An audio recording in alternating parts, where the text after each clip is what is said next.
ഇന്ന് 2026 ജനുവരി മാസം 25 ഇന്നാണ് ദേശീയ വിനോദസഞ്ചാര ദിനം. നമ്മളിൽ പലരും യാത്രകൾ പോകാറുള്ളതാണല്ലേ. ഇന്ന് പലരുടെയും വിനോദയാത്രകൾ എന്നത് ഫേസ്ബുക്കിലോ ഇൻസ്റ്റഗ്രാമിലോ ഫോട്ടോകൾ ഇടാനായി മാറിയിട്ടുമുണ്ട്. പക്ഷേ ഇന്നിപ്പം ഞാൻ പറയാൻ പോകുന്നതേ വിയർപ്പും കണ്ണുനീരും കൊണ്ട് തൻ്റെ പ്രിയപ്പെട്ടവൾക്ക് വേണ്ടി ഒരു ലോകം കാണിച്ചു കൊടുത്ത വളരെ സാധാരണക്കാരായ ഒരാളുടെ കഥയാണ്. രാജസ്ഥാനിലേക്കാണ് നമ്മൾ പോകുന്നത്. രാജസ്ഥാനിലെ ഒരു ഉൾനാടൻ ഗ്രാമം. അവിടെ ജീവിച്ചിരുന്ന സാധാരണക്കാരനായിരുന്ന ഭീം സിംഗ് സിംഗ്വി. അദ്ദേഹത്തിൻ്റെ ഭാര്യ ശാന്തിയുടെ വലിയൊരു ആഗ്രഹമായിരുന്നു കന്യാകുമാരിയിലെ സൂര്യോദയം ഒന്ന് കാണണമെന്നത്. അന്ന് ദാരിദ്ര്യം കാരണം ഭീം സിംഗിന് അത് സാധിച്ചു കൊടുക്കാൻ കഴിഞ്ഞില്ല.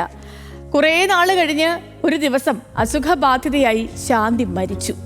മരണക്കിടക്കയിൽ വെച്ച് തൻ്റെ പ്രിയപ്പെട്ടവൾക്ക് നൽകിയ വാഗ്ദാനം നിറവേറ്റാൻ തൻ്റെ 70-ാം വയസ്സിൽ ഭീം സിംഗ് ഇറങ്ങി തിരിച്ചു. കയ്യിൽ വലിയ സമ്പാദ്യമൊന്നുമില്ല. അദ്ദേഹം തൻ്റെ പഴയ സൈക്കിളിൽ ഇന്ത്യ കാണാൻ വേണ്ടി ഇറങ്ങി. തൻ്റെ സൈക്കിളിന് മുന്നിൽ ഭാര്യയുടെ ഒരു ചിത്രം അദ്ദേഹം വെച്ചിരുന്നു.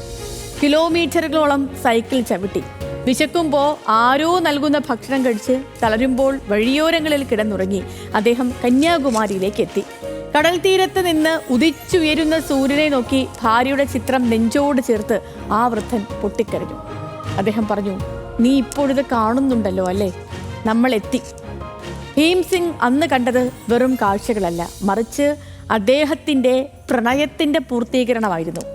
ആ യാത്ര അദ്ദേഹത്തിന് തൻ്റെ നഷ്ടപ്പെട്ട ജീവിതത്തിൻ്റെ പൂർത്തീകരണമായിരുന്നു. ഭീം സിംഗ് നമ്മളെ പഠിപ്പിക്കുന്നത് ഇതാണ്: യാത്രകൾ എന്നത് ദൂരങ്ങളെ അളക്കലല്ല, മറിച്ച് ഹൃദയങ്ങളെ തൊടലാണ് എന്ന്. നമ്മൾ പലപ്പോഴും പിന്നെ ആകട്ടെ എന്ന് പറഞ്ഞു മാറ്റി വയ്ക്കുന്ന യാത്രകളൊക്കെ ചിലപ്പോൾ നമ്മുടെ പ്രിയപ്പെട്ടവർക്ക് നൽകാൻ കഴിയുന്ന ചെറിയ ചെറിയ സന്തോഷങ്ങളായിരിക്കാം അല്ലേ. യാത്രകളെക്കുറിച്ച് ലോകപ്രശസ്ത എഴുത്തുകാരനായ ഹാൻസ് ക്രിസ്ത്യൻ ആൻഡേഴ്സൺ പറഞ്ഞൊരു വാചകമുണ്ട്: യാത്ര ചെയ്യുക എന്ന് പറഞ്ഞാൽ ജീവിക്കുക എന്നാണ്. To travel is to live എന്നാണ് അദ്ദേഹം പറഞ്ഞത്. പ്രിയപ്പെട്ടവരെ, നമ്മുടെ ഈ ഭൂമി എത്ര മനോഹരമാണ്, എത്ര സുന്ദരമാണല്ലേ. ഈ മണ്ണിൽ ഓരോ മണൽത്തരിക്കും ഓരോ കഥ പറയാനുണ്ട്. അതുകൊണ്ട് തന്നെ ഇനി നിങ്ങളുടെ സ്വപ്നങ്ങൾ മാറ്റിവെക്കരുത്. കാരണം സമയം ആർക്കു വേണ്ടിയും കാത്തു നിൽക്കില്ല. ഭയത്തെയൊക്കെ മാറ്റിവെച്ച് ബാഗുകളൊക്കെ അങ്ങ് പാക്ക് ചെയ്തോളൂ. ഈ ലോകം നിങ്ങളെ കാത്തിരിക്കുകയാണ്. ഈ വിനോദസഞ്ചാര ദിനത്തിൽ നിങ്ങളുടെ പ്രിയപ്പെട്ടവരുടെ കൈ പിടിച്ച് ഒരു യാത്ര തുടരൂ.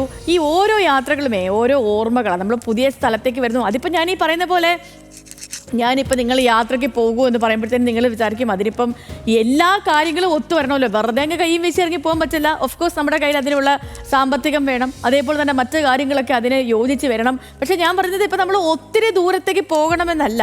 പക്ഷെ നമുക്ക് പോകാൻ പറ്റുന്ന സ്ഥലങ്ങളൊക്കെ നമ്മൾ പല കാരണങ്ങളും കൊണ്ട് മാറ്റി വെച്ചിട്ടുണ്ടെങ്കിൽ അവിടെയൊക്കെ പോകണമെന്നാണ്. കാരണം നമ്മൾ ഈ പോകുമ്പോഴത്തേനും ഇപ്പം ഇവിടെ നിന്ന് നമ്മൾ ഈ തൊട്ടടുത്ത ജില്ലയിലേക്കോ തൊട്ടടുത്ത സംസ്ഥാനത്തേക്കോ ഒക്കെ പോകുമ്പോഴത്തേക്കും തന്നെ ആളുകൾ മാറും, സംസ്കാരം മാറും, ഭാഷ മാറും അല്ലേ. ഒത്തിരി വൈവിധ്യങ്ങളുള്ളതാണല്ലോ നമ്മുടെ നാട്.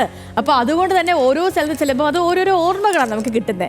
അപ്പോൾ എല്ലാവർക്കും ദേശീയ വിനോദസഞ്ചാര ദിനം ആശംസിച്ചുകൊണ്ട് പ്രിയപ്പെട്ട പ്രേക്ഷകരെ, ഇപ്പോൾ യാത്രകളൊക്കെ പോകാൻ എന്തെങ്കിലും ആഗ്രഹം ഉണ്ടെങ്കിലേ അതൊന്നും മാറ്റി വെക്കണം. ഇപ്പം തന്നെ ബാഗൊക്കെ അങ്ങ് പാക്ക് ചെയ്തോ. എല്ലാം നമ്മൾ ഒരെണ്ണത്തിന് അങ്ങ് ഇറങ്ങി തിരിച്ചാൽ പിന്നെ നമുക്ക് ആ സാഹചര്യം മുഴുവൻ നമുക്ക് അനുകൂലമായിട്ട് വരും. ഇറങ്ങി തിരിക്കാനുള്ള ഒരു പാട് മാത്രമേ ഉള്ളൂ. തുടങ്ങിക്കഴിഞ്ഞാൽ പിന്നെ എല്ലാം അങ്ങ് സെറ്റാണ്.